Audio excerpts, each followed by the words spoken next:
Determine if this series converges or diverges. We have the sum from n equals 1 to infinity of 3n to the fourth divided by the quantity n to the fifth minus 4. Notice the denominator is degree 5, the numerator is degree 4, and therefore the integral test is a good choice because we can integrate using the method of substitution.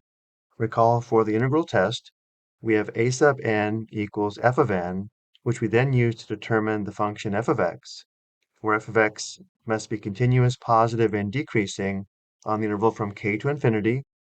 So once we have f of x and the interval, we integrate f of x from k to infinity. If the improper integral converges, so does the series. If the improper integral diverges, so does the series. Our function f of x is 3x to the fourth divided by the quantity x to the fifth minus 4. And now let's look at the graph to determine the interval where the function is continuous, positive, and decreasing. On the right, I've graphed the terms of the series. Notice a sub 1 is negative 1, and a sub 2 is approximately 1.7. And now if we graph the function, notice the interval is going to be from 2 to infinity, not 1 to infinity, because at x equals 1, the function value is negative, and there's also a vertical asymptote between x equals 1 and 2. And remember, f of x must be continuous, decreasing, and non-negative on the interval from k to infinity. So again, we'll consider the function on the interval from 2 to infinity, which means to apply the integral test, we need to evaluate the integral from 2 to infinity of 3x to the fourth divided by the difference of x to the fifth and 4. And now we need to perform substitution, where u equals the denominator of x to the fifth minus 4 du equals 5x to the fourth dx. Analyzing the integral, we know the denominator is u, which leaves us with 3x to the fourth dx, and we have du equals 5x to the fourth dx. Let's divide both sides by 5.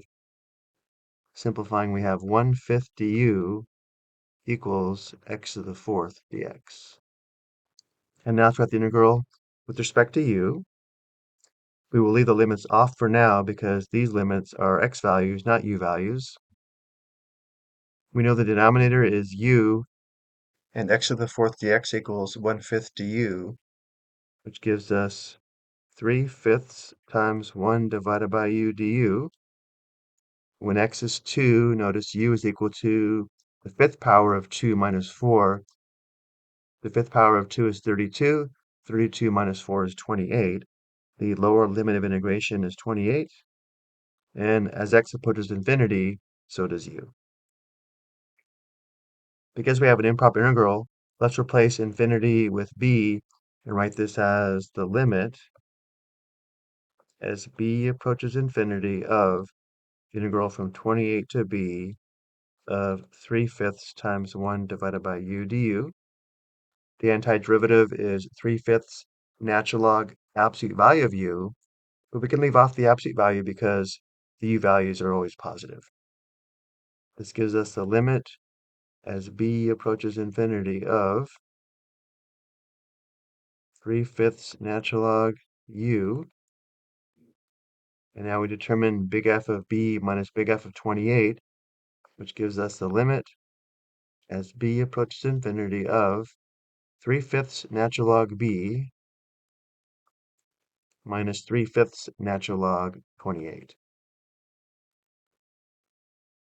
As b approaches infinity, 3/5 natural log b gets larger and larger and also approaches infinity, and therefore the limit approaches infinity, which doesn't exist, which indicates the improper integral diverges, and so does the original infinite series. So now we know the sum from n equals 1 to infinity of 3n to the fourth divided by the quantity n to the fifth minus 4 diverges by the integral test. I hope you found this helpful.